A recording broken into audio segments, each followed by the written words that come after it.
આજની યુવાન પેઢીને આ જ પ્રોબ્લેમ છે. અસ્પર્શ અપરસને અસ્પર્શ બનાવી દીધી છે આપણે. वो अपरस है, अस्पर्श नहीं है. छुआछूत थोड़ी ना. अपने ही घर वालों से छुआछूत कैसी? अपरस શું કામ હોય છે ખબર છે? કેમ હોય આટલી બધી મેંડ જાણો છો? શું થાય? જો સ્નાન કર્યા વગર સેવામાં જતા રહો તો શું થાય? ફેર પડે છે? મને એક જણાએ પ્રશ્ન કર્યો કે કૃપાનાથ, આપ એમ કહો છો કે પુષ્ટિ માર્ગમાં વાત્સલ્ય ભાવથી સેવા કરવી કે માધુર્ય ભાવથી સેવા કરવી કે સખ્ય ભાવથી સેવા કરવી, તો આ બધા ભાવની અંદર તો ક્યાંય અપરસ દેખાતી નથી. યશોદા મૈયા કઈ નાહવા જાય ને પછી દુગ્ધપાન કરાવે પોતાના બાળકને કે લા પેલા અપરસ કરી આવું પછી સ્તનપાન કરાવીશ, એવું હોય?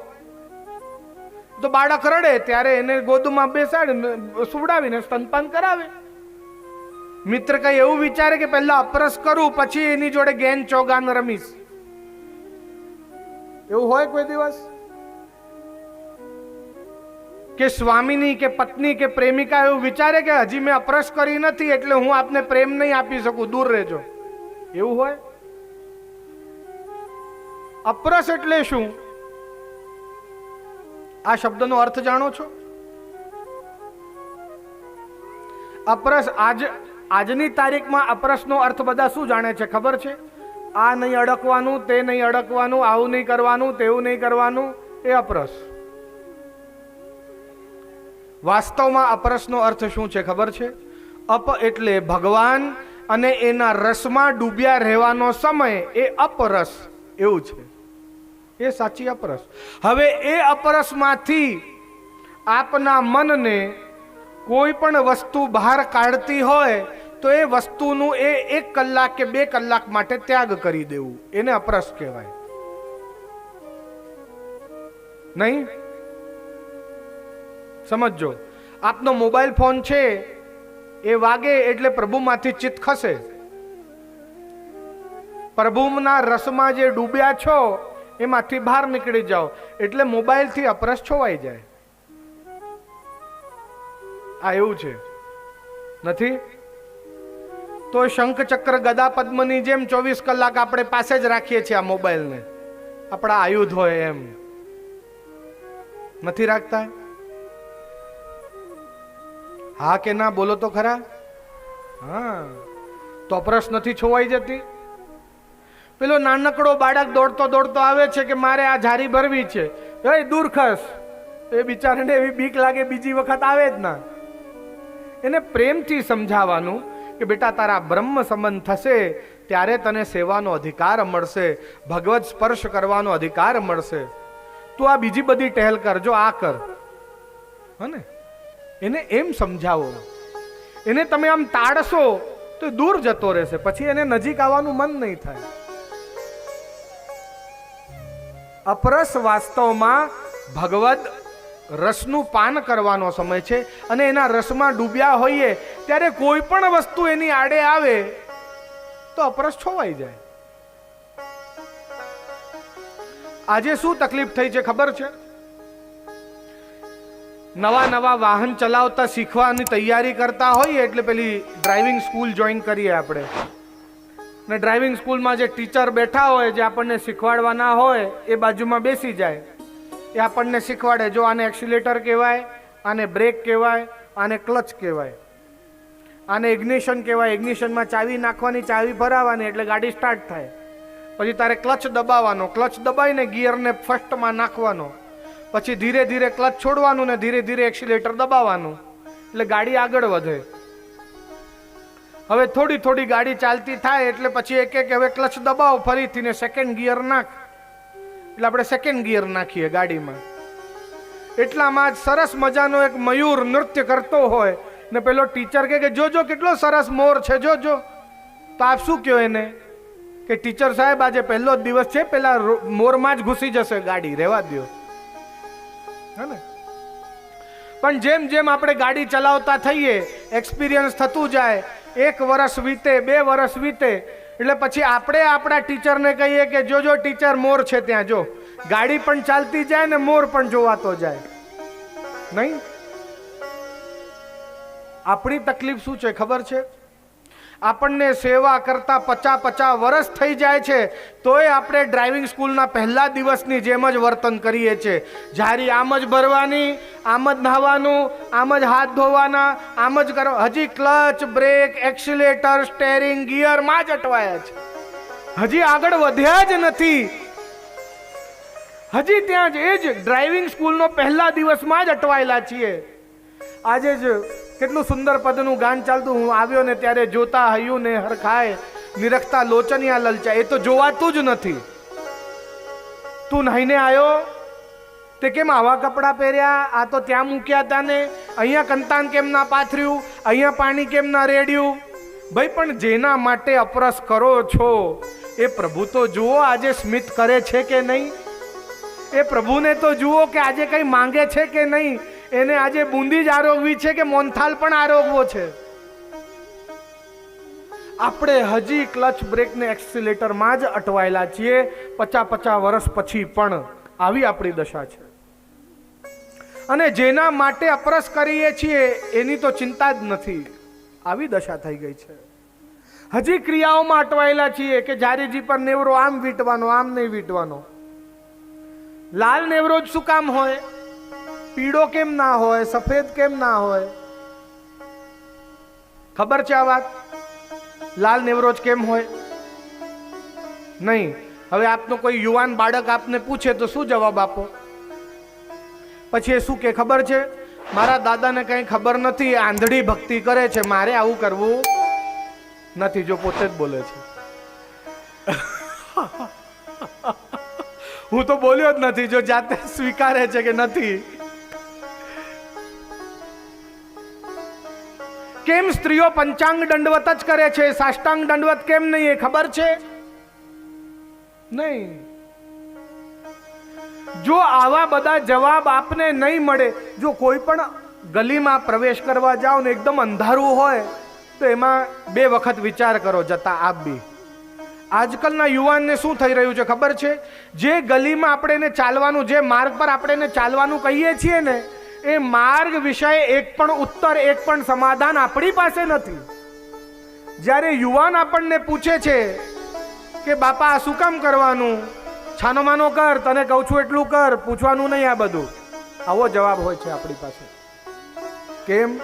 કારણ કે આપણી પાસે જવાબ નથી. और उसके लिए वो अंधकार वाला मार्ग बन गया है और अंधेरे में जाना कोई पसंद नहीं करता है. इस बात को समझ लेना.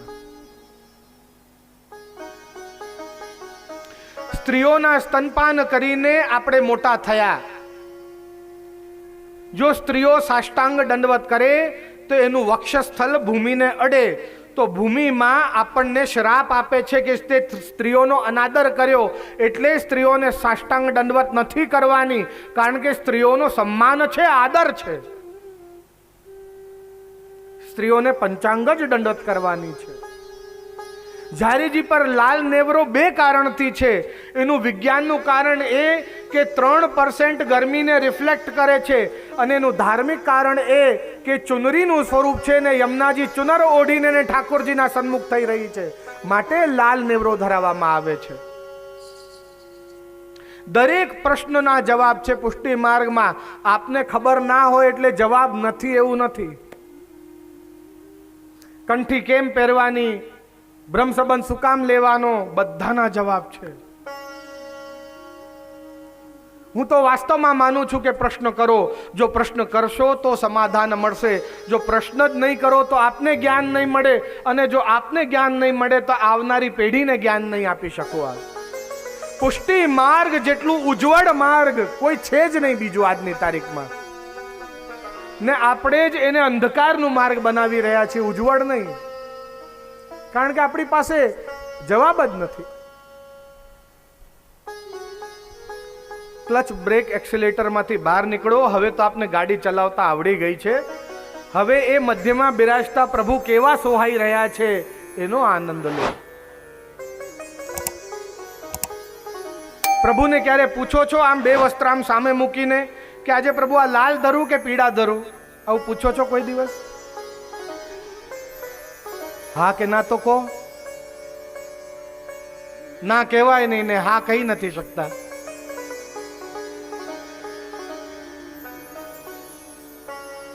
અપરસ એની પરિભાષા જ અલગ છે આખી, ને આપણે એની પરિભાષા બદલી નાખી છે. हमने उस अपरस को अस्पर्श बना दिया है, छुआछूत बना दिया है. ऐसा पुष्टि मार्ग नहीं है. पुष्टि मार्ग तो सबसे उत्तम मार्ग है. ये वो मार्ग है जहां पर गोसाई जी ने एक वैष्णव को आज्ञा दी कि तू अटकाव में भी सेवा कर. ये वो मार्ग है जहां पर गोविंद स्वामी पेशाब कर रहे हैं तो भी ठाकुर जी कह रहे हैं कि मैं तेरी पीठ से नहीं उतरूंगा. ये वो मार्ग है ने આપણે અપરસ અપરસ કરીને ને લોકોને બીવડાવી રહ્યા છીએ. વિચાર કરો. નહીં, હું આજે આપને ખોટો લાગતો હોઈશ, પણ જ્યારે આપના બાળકો આપને આ પ્રશ્ન કરશે ને ત્યારે હરિબાવા આપને યાદ આવશે હો કે આ જે શું શીખવાડે છે. પણ હું એમ જ નથી શીખવાડતો. અમારા વડીલોના પાસેથી જે જ્ઞાન પ્રાપ્ત થયું છે, જે પ્રાચીન ગ્રંથો જે વાંચન કર્યા છે, એ બધું એનું નિચોડ જ આપને કહી રહ્યો છું કે અપરસ વાસ્તવમાં ભગવદ પ્રસન્નતા માટે છે. એ ભગવાનમાંથી ચિત્તને ખસાડવા માટે નથી. એક મને વાત કહેજો, કોઈ દિવસ નૌકા વિહાર કર્યો છે આપે? કોઈ પણ જગ્યાએ, ભલે યમુનાજી હોય કે ક્યાંક હરવા ફરવા ગયા હો તો નાવમાં બેઠા તો હશો ને? બેઠા છો બધા નાવમાં? હા ને? હવે સમજો કે નદી આમ વહેતી હોય અને નાવ પણ આમ જ ચલાવવાની હોય તો કેટલી સરળ થાય? સ્વાભાવિક છે. પણ નદી આમ વહેતી હોય ને નાવને આમ ચલાવવાની હોય તો બહુ કઠિન છે. હું પ્રવાહથી વિપરીત દિશામાં નાવ ચલાવવી બહુ કઠિન છે. પણ શું એવા સમયમાં પણ, એવા કઠિન સમયમાં પણ શું નાવ નદીનો સંયોગ છોડી દે છે? છોડી દે છે કે નહીં? નહીં ને. નાવ નદીની સંયોગમાં જ રહે છે. બિલકુલ એ જ પ્રમાણે આપણા પરિવારના જનો, સ્વજનો કોઈ પણ આપણાથી વિપરીત ચાલતા હોય તો કઠિનતા આવે, પણ ક્યારે એમને છોડવા નહીં, વિપરીત દિશામાં પણ એમને સાથે લઈને ચાલવું. એ ધ્યાન રાખો. વિપરીત અવસ્થાની અંદર, કારણ કે પુષ્ટિ માર્ગ જોડવાનો માર્ગ છે, તોડવાનો માર્ગ નથી. અને જો આપણી સેવાના કારણે જો વૈષ્ણવતા તૂટતી હોય, જો કોઈને અભાવ આવતો હોય તો શ્રી ગુસાઈજી પણ ના પાડે છે કે આવી સેવાનો કોઈ અર્થ નથી. આ પુષ્ટિ માર્ગ નથી. ત્યાં ક્ષુધાતુર બાળક રડતો હોય ને એની માને એને અડકવાની ના પાડી હોય કે ભલે ભૂખ્યો હોય રડવા દે એને, સેવામાં તું અપરસમાં છે, એને અડકાય નહીં તારાથી. કેમ? કારણ કે આપણે બીજી વખત સ્નાન કરવામાં આળસ આવે છે એટલે પેલે બાળકને રડતા મૂકવો. બહારનો માણસ શું વિચારે કે કેટલા નિર્દય છે આ વૈષ્ણવો, એવું વિચારે. એક અપરસ માટે થઈને નાનકડા બાળકને રડાવે છે. આને કહેવાય અપરસ? नहीं, ये अपरस, ये तो अपरस नहीं है. એ બાળકને રડતા જોઈને જ પેલી માતાનું ચિત્ત ત્યાં જતું રહે. તો ચિત્ત જ્યારે ભગવાનમાં નથી તો અપરસ એમે નથી રહી. એના કરતા એને જઈને દુગ્ધપાન કરાવે, પછી સ્નાન કરીને આવે, ભલે ક્યાં વાંધો છે. પણ આપણને બીજી વખત સ્નાન કરવામાં આળસ છે, માટે બાળકને રડતું મૂકીએ છે ને એ પુષ્ટિ માર્ગના વિપરીત વાત થઈ જાય છે. પુષ્ટિ માર્ગ એવો નથી, નિર્દય નથી. પુષ્ટિ માર્ગમાં તો એવા સમર્થ ગુરુ જેને પરમ કૃપાળુ શ્રી વલ્લભનંદન કહેવાય, અને એના વૈષ્ણવ એટલા કઠોર.